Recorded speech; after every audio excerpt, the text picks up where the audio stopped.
नमस्कार, मैं आपके साथ ज्योतिका। आइए रुक करते हैं फटाफट खबरों की ओर। सीपीआई के वरिष्ठ नेता प्रकाश करात ने कहा है कि त्रिपुरा में अगर लेफ्ट कांग्रेस गठबंधन को जीत मिली तो राज्य में फिर से पुरानी पेंशन योजना लागू की जाएगी। पश्चिमी त्रिपुरा के खैरपुर जिले में एक जनसभा को संबोधित करते हुए सीपीआई नेता ने यह ऐलान किया। करात ने कहा है कि सत्ता में आने के बाद भाजपा ने ही 2018 में त्रिपुरा में नई पेंशन योजना लागू की थी। महाराष्ट्र के पुणे में स्थित गूगल के दफ्तर में एक बम लगाने की अफवाह उड़ाने वाले शख्स को पुलिस ने हैदराबाद से पकड़ लिया है। बताया गया है कि पुलिस ने रविवार को धमकी मिलने के बाद ही गूगल के मुंडवा इलाके में स्थित ऑफिस में छानबीन की थी। हालांकि दफ्तर में बम की बात अफवाह साबित हुई है। राष्ट्रपति द्रौपदी मुर्मू ने सोमवार को लखनऊ स्थित राजभवन में बुक्सा जनजाति के लोगों से मुलाकात की और जनजाति के 5 लोगों को जमीन के पट्टे दिए। इस मौके पर उन्होंने कहा कि सरकार जनजातियों के विकास के लिए काम कर रही है, लेकिन केवल सरकार के सहारे से काम नहीं चलेगा। हमें आगे बढ़ने का जुनून होना चाहिए, हमारी मानसिकता सशक्त होनी चाहिए, अपने मनोबल को सशक्त करना होगा, दूसरे समुदाय के बच्चों के साथ प्रतियोगिता करनी होगी।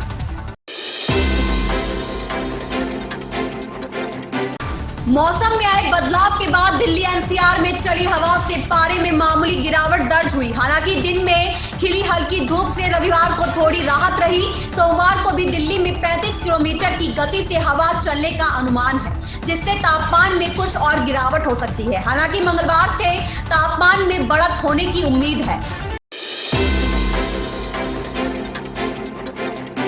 शिवसेना उद्धव बाला साहेब ठाकरे गुट के अध्यक्ष उद्धव ठाकरे ने रविवार को भारतीय जनता पार्टी पर विभाजनकारी हिंदुत्व को लेकर निशाना साधा। उद्धव ठाकरे ने कहा कि प्रधानमंत्री नरेंद्र मोदी यहां तक नहीं पहुंचते अगर बाल ठाकरे ने उन्हें तब बचाया नहीं होता जब तत्कालीन प्रधानमंत्री अटल बिहारी वाजपेयी ने उन्हें राजधर्म का पालन करने की नसीहत दी थी।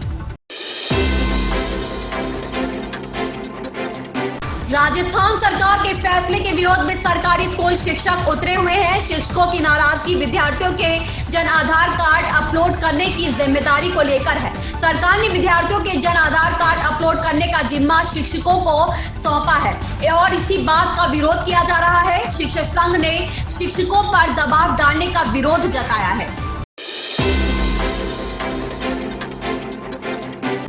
बिग बॉस 16 की चमचमाती ट्रॉफी को रैपर MC स्टैन ने अपने नाम कर लिया है। बीती रात हुए ग्रैंड फिनाले में स्टैन को ट्रॉफी के साथ 31 लाख रुपए भी मिले हैं। हालांकि स्टैन का जीतना प्रियंका चाहर चौधरी के फैंस को पसंद नहीं आया और ऐसे में सोशल मीडिया पर खूब बवाल मच रहा है। दरअसल अटकलें लगाई जा रही थी कि मुकाबला शिव ठाकरे और प्रियंका के बीच होगा, लेकिन ऐसा नहीं हुआ और अब शो के मेकर्स को सोशल मीडिया पर खूब ट्रोल किया जा रहा है।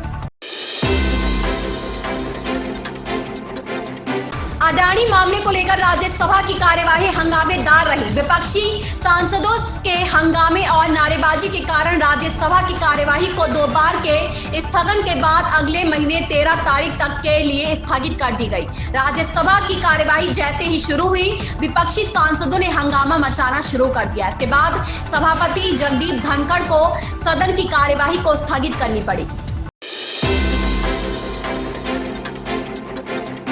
उत्तर प्रदेश की राजनीति में रामचरितमानस विवाद वक्त बीतने के साथ शांत होने के बजाय और चर्चित हो रहा है। एक के बाद एक करते हुए सूबे के कई सियासी दिग्गज इस विवाद के अखाड़े में कूद चुके हैं। नया नाम जनसत्ता दल लोकतांत्रिक के राष्ट्रीय अध्यक्ष विधायक कुंडा रघुराज प्रताप सिंह उर्फ राजा भैया का है।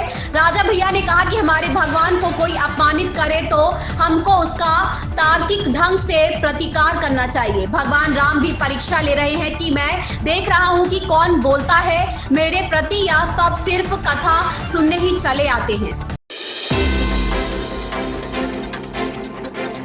तमिलनाडु के राज्यपाल RN रवि ने सोमवार को स्टालिन सरकार पर जोरदार हमला किया। उन्होंने कहा, राज्य में दलितों के खिलाफ अपराधों की संख्या में वृद्धि हुई है।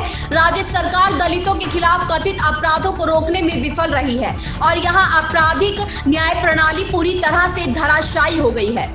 इन खबरों में इतना ही। बने रहिए हमारे साथ।